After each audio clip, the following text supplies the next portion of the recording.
Competitive mathematics की एक और वीडियो में आपका बहुत बहुत स्वागत है। आज हम आपका नंबर सिस्टम स्टार्ट कर रहे हैं।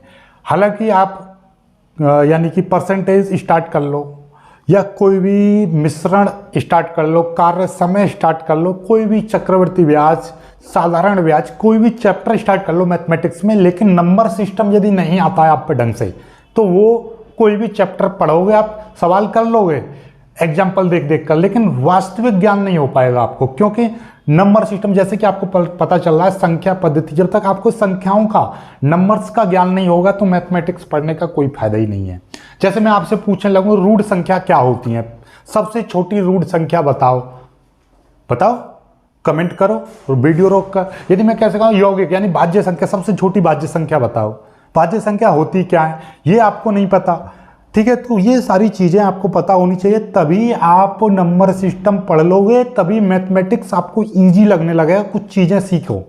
जैसे मैंने इससे पहले आपको घातांक एवं करनी सिंप्लीफिकेशन आपको बताया, तो उससे आपको पता चला घातों को हम किस तरह से जोड़ घटाव कर सकते हैं, क्योंकि आने वाले समय में अब क्वेश्चंस आएंगे आपको एकदम लाजवाब आएंगे, जो कि आपको सॉल्व करने में बहुत हेल्पफुल रहेगा। सिंप्लीफिकेशन के बहुत बड़ा चैप्टर है, उसको करते रहना आप, बाकी जैसे जैसे आते रहेंगे बीच में मैं कराता रहूँगा, ठीक है। हालांकि मैंने सिंप्लीफिकेशन तो कराया ही नहीं, बल्कि मैंने कराया है घातांक एवं करणी, उसी में थोड़ा थोड़ा सिंप्लीफिकेशन भी करा दिया है। हालांकि सिंप्लीफिकेशन एक अलग से चैप्टर है जिसमें काफ़ी बड़े सवाल, उसे भी हम कराएंगे।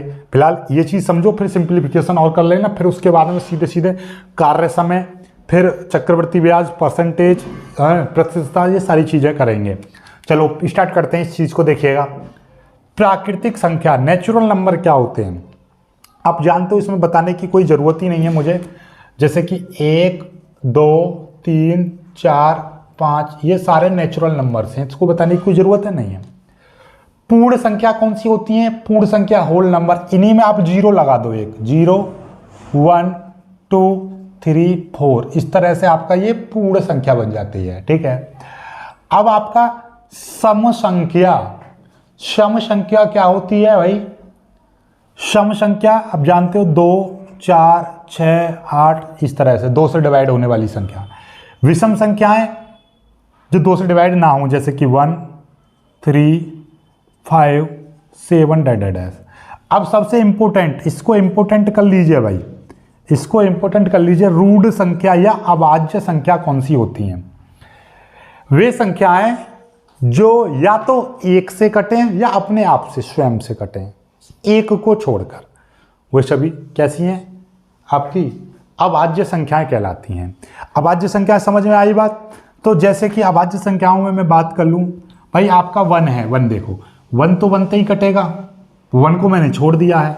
2 किससे कट जाएगा? या तो 2 से कटेगा या आपका 1 से कट जाएगा। 3 आपका किससे कट जाएगा?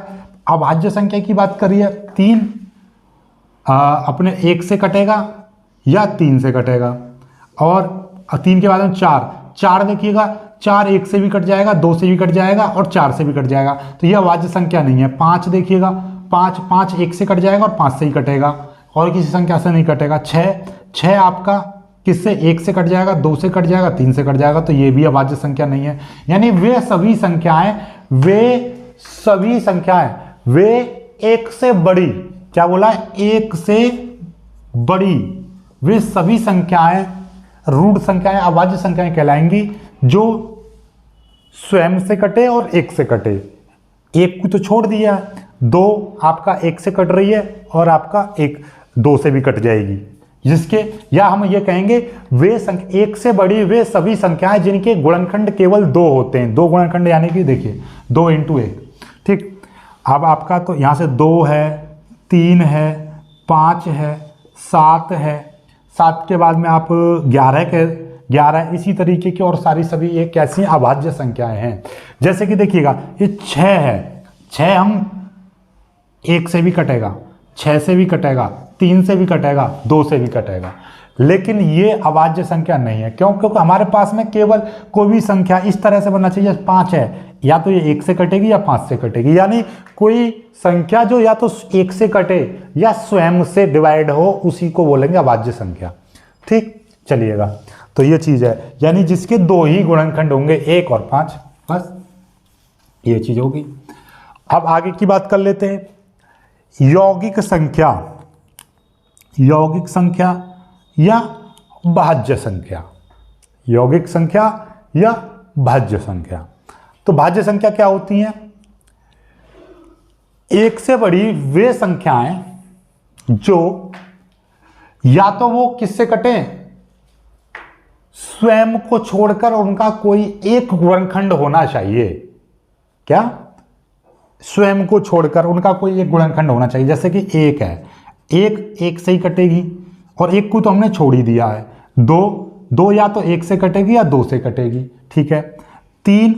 तीन आपका एक से कटेगी या तीन से कटेगी। चार है, एक से भी कट जाएगी, दो से भी कट जाएगी, चार से भी कट जाएगी। पाँच देखिए, पाँच एक से कटेगी, पाँच से कटेगी। छः आपका एक से कट जाएगी, दो से कट जाएगी, तीन से कट जाएगी और छः से कट जाएगी। आपका सात है, सात एक से कटेगी, सात से कटेगी। सात के बाद आठ है, एक से कट जाएगी, दो से कट जाएगी, चार से कट जाएगी, आठ से कट जाएगी। और नौ है, एक से कट जाएगी, तीन से कट जाएगी, नौ से कटेगी। तो अब इसमें हमने क्या बताया, एक को छोड़कर वे सभी संख्याएं जिनका गुणनखंड हो लेकिन अपने से अलग, यानी अपने से अलग किसी संख्या से और कटती हों। जैसे देखिए दो, ये वाली दो संख्या जो है ये एक से कट रही है, एक को तो आप छोड़ ही दो, एक को तो काउंट ही मत करो, ये दो से कट रही है। दो के अलावा भी कोई संख्या है, यानी कि कोई संख्या ना तो एक से कटे ना वो स्वयं से कटे, ठीक है। इन दोनों के साथ साथ कोई और संख्या और होनी चाहिए जो उसको डिवाइड कर सके पूरा पूरा, उसको बोलेंगे हम भाज्य संख्या। देखिए ये दो एक से कट रही है, दो से कट रही है, यानी कि ये स्वयं से कट रही है और एक से कट रही है। कोई इसमें तीसरी संख्या है जिससे वो कट जाए? ऐसी तो कोई संख्या नहीं है। तो ये दो भी आपकी भाज्य संख्या नहीं है। तीन देखिए, तीन क्या भाज्य संख्या? देखिए ये एक से कट रही है और तीन से कट रही है, यानी एक से कट रही है और स्वयं से कट रही है। कोई तीसरी संख्या नहीं है जो इसको काट दे, तो ये भी अभाज्य, ये भी भाज्य संख्या नहीं है। चार देखिए, चार एक से कट रही है, दो से कट रही है और ये स्वयं से भी कट रही है, तो यानी कि चार आपका भाज्य संख्या है। पांच देखिए, पांच एक से कट रही है, पांच से कट रही है, लेकिन कोई तीसरी संख्या नहीं है जो इसको काट दे, इसलिए ये नहीं है। देखिए ये बिल्कुल हैगी। छः, छः के बाद में सात नहीं है, आठ है, आठ है। नौ है, नौ है। नौ के बाद में दस, दस देखिए, दस किस से कट रही है? दस एक से कट रही है, पाँच से कट रही है और दस से कट रही है। हमने क्या बताई थी? एक से कटे, स्वयं से कटे और कोई और भी संख्या होनी चाहिए, दो से भी कटेगा, तो यानी कि 10 भी है। इसी तरीके से आपका 11 नहीं है, 12 है, ऐसे ही आगे बढ़ते चले जाएंगे। तो अब यहां से आपको पता चला, सबसे देखिए सबसे छोटी अभाज्य संख्या 2, सबसे छोटी भाज्य संख्या 4। ठीक, समझ में आई बात? नहीं आई? इसी तरीके से आप करते चले जाओगे। एक सेकंड,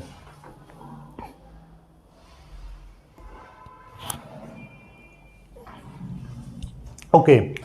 अब आगे की बात कर लेते हैं, चलिएगा। तो यहां से पता चल गया सबसे छोटी अभाज्य संख्या 2 है, सबसे छोटी भाज्य संख्या 4 है। ठीक, क्लियर होगी बात? अभाज्य संख्या में गलती कर देते हैं, 1 2 3 4 ऑप्शन लिखे हुए हैं, सबसे छोटी अभाज्य संख्या।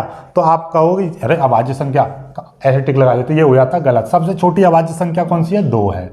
और सबसे छोटी भाज्य संख्या, भाज्य संख्या में हम 2 का टिक लगाते हैं, लेकिन 2 नहीं 4 है आपकी। ठीक है, बहुत इंपॉर्टेंट चीज है भाई ये। अब परिमेय संख्या क्या होती है? परिमेय संख्या, ठीक है। अब देखिएगा, परिमेय संख्या भी समझा देते हैं। परिमेय संख्या क्या है? वे सभी संख्याएं जो कैसी हों, P/Q के रूप की हों, ठीक है, और Q not is equal to 0। कैसा? बस Q 0 ना हो, यानी कि आपका कोई भी संख्या परिमेय संख्या कहलाएगी, बस उसके नीचे बट्टे वाली संख्या 0 ना हो।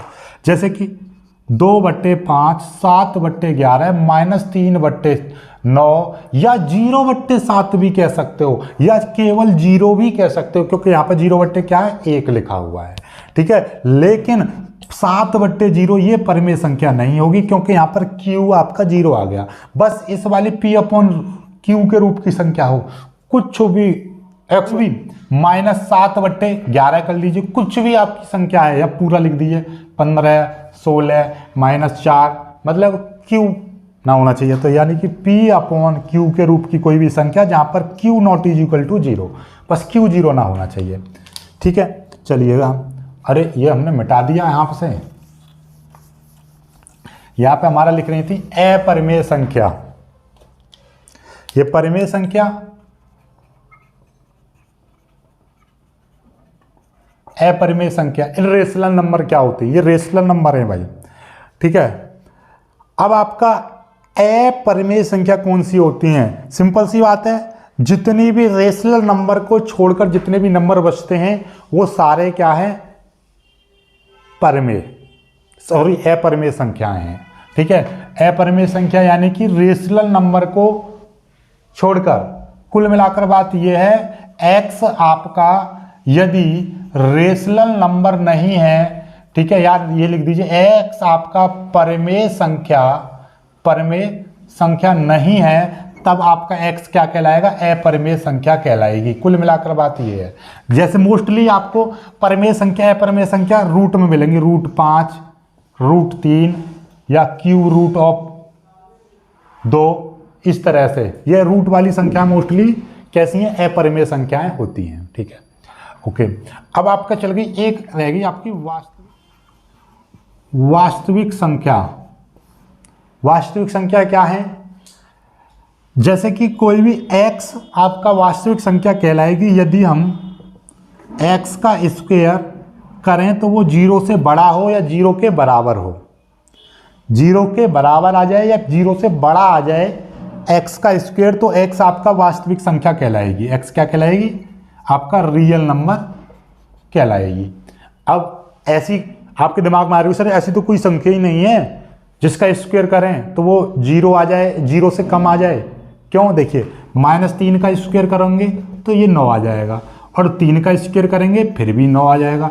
1/2 का स्क्वायर करेंगे 1/4 आ जाएगा। 1/-2 का स्क्वायर करेंगे तो भी 1/4 आ जाएगा। तो 0 से कम तो आ ही ना रहा है, चाहे माइनस की संख्या ले लो या प्लस की संख्या ले लो, है।